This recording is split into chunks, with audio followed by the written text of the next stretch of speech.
considera ansiosamente o teu próprio coração. Essa frase pode ser mal entendida se lida com pressa. Ela não está convidando você à ansiedade no sentido comum, nem ao excesso de preocupação consigo mesmo, nem um mergulho confuso nas próprias emoções. O que ela pede é atenção intensa, sincera e contínua ao próprio mundo interior. Olhar para o próprio coração é uma das tarefas mais difíceis do caminho. É muito mais fácil observar os erros do mundo, os conflitos dos outros, as incoerências da sociedade, as limitações humanas vistas de fora. Difícil mesmo é voltar esse olhar para dentro e sustentar a verdade do que se encontra ali. Mas o texto afirma algo decisivo.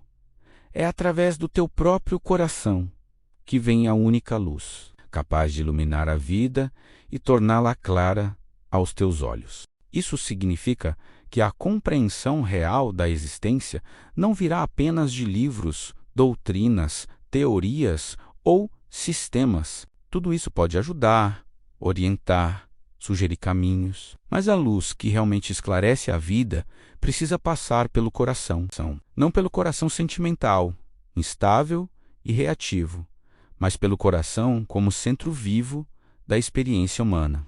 É nele que a vida deixa de ser apenas uma ideia e começa a tornar-se compreensão. Quando o coração amadurece, a visão muda. A pessoa continua vivendo no mesmo mundo, mas passa a enxergá-lo de outra forma. As situações deixam de parecer isoladas. As pessoas deixam de parecer completamente estranhas. A dor deixa de ser apenas injustiça. A alegria deixa de ser apenas sorte. Tudo começa a revelar camadas mais profundas. Por isso, o texto aconselha também a estudar o coração dos seres humanos, para conhecer o mundo em que se vive e do qual se quer fazer parte. O mundo humano não é feito apenas de fatos, instituições, sistemas e acontecimentos. O mundo humano é feito de corações. É feito de desejos, medos, expectativas, carências, impulsos, afetos, ilusões e buscas. Tudo o que vemos do lado de fora nasce, de algum modo, do lado de dentro. As guerras nascem em corações desordenados. As violências nascem em consciências feridas. As injustiças nascem em desejos mal orientados. Mas também a bondade, a arte, a cura, a beleza e a compaixão nascem do coração humano. Por isso, observar a vida ao redor é observar um grande campo de expressões da alma em diferentes estágios de consciência. E essa vida está em transformação incessante. Nada no mundo humano permanece imóvel. Ideias mudam, valores mudam, relações mudam, povos mudam. E por trás de todas essas mudanças estão os corações das pessoas, aprendendo lenta e dolorosamente a reconhecer o significado da própria existência. À medida que você aprende a ler os movimentos do coração humano, torna-se mais capaz de ler a palavra maior da vida. Essa expressão é muito bela. A palavra maior da vida não está escrita em um único livro, nem pronunciada por uma única tradição, nem contida em uma única doutrina. Ela está sendo escrita continuamente nas experiências humanas, nas quedas, nos reencontros, nas ilusões, nos amadurecimentos, nos sofrimentos e nas descobertas. Mas para lê-la, é preciso conhecer o próprio interior. O texto, então, faz uma afirmação muito importante. Em sua própria natureza, encontrarás tudo o que está na natureza dos outros seres humanos.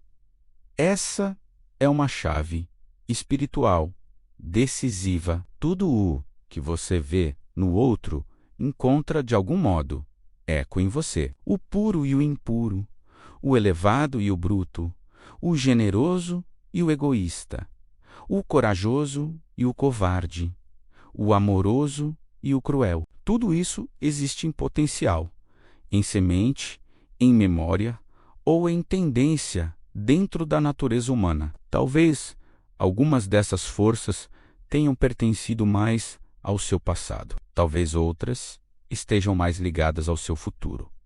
Mas a estrutura está aí. Isso muda completamente a forma de olhar para os outros. Em vez de pensar, eu jamais seria assim, a pessoa amadurecida começa a pensar em que parte da condição humana isso também existe em mim. Essa pergunta gera humildade, e essa humildade gera compreensão. Se você quer compreender os seres humanos, seus motivos, suas ações e seus pensamentos, precisa olhar para dentro. Não porque você seja igual a todos em detalhes, mas porque compartilha da mesma matéria humana essencial. A alma humana varia em grau, em maturidade, em consciência, mas participa de uma mesma raiz. Quando você encontra essa raiz em si, passa a entender melhor os outros. Mas o texto faz uma advertência fundamental. Não se identifique com todos os pensamentos do seu coração. Esse ponto é central. Olhar para dentro não significa fundir-se com tudo o que se encontra ali. Não significa justificar qualquer impulso porque faz parte de mim. Não significa tornar-se refém do próprio conteúdo interno. Dentro do coração humano existem pensamentos nobres e pensamentos mesquinhos. Existem intuições luminosas e desejos confusos. Existem movimentos de amor e movimentos de vaidade. Existem impulsos de verdade e impulsos de fuga. Se você se identifica cegamente com tudo isso, perde a liberdade interior. Por isso o texto ensina uma postura muito específica. Observar os pensamentos como alguém que estivesse de fora. Essa imagem é perfeita. É como entrar em um museu. Você olha os objetos, estuda suas formas, compreende sua origem, percebe seu valor histórico, psicológico ou simbólico. Mas não precisa levar tudo para casa. Não precisa transformar cada peça em parte da sua identidade. Assim também deve ser com os conteúdos do coração. Observe, estude-os. Aprenda com eles, mas não os transforme automaticamente em quem você é. Essa distinção é uma das maiores conquistas da consciência. Quando a pessoa aprende a observar os próprios pensamentos, sem se confundir com eles, algo fundamental muda. Ela deixa de ser arrastada por cada onda interna. Passa a desenvolver discernimento. Surge então uma nova liberdade. A raiva pode surgir, mas já não governa. O medo pode aparecer, mas já não define a direção. O orgulho pode se manifestar, mas já não é obedecido como verdade. A compaixão pode nascer e agora pode ser cultivada conscientemente. A clareza pode aparecer e agora pode ser reconhecida. O coração deixa de ser um caos incontrolável e passa a ser um campo de estudo e transformação. Esse é o início do verdadeiro autoconhecimento. Não um autoconhecimento narcisista, voltado para a própria imagem, mas um autoconhecimento espiritual que permite compreender a condição humana e participar dela com mais lucidez. Porque, no fundo, quem aprende a ler o próprio coração, aprende também a ler o coração do mundo.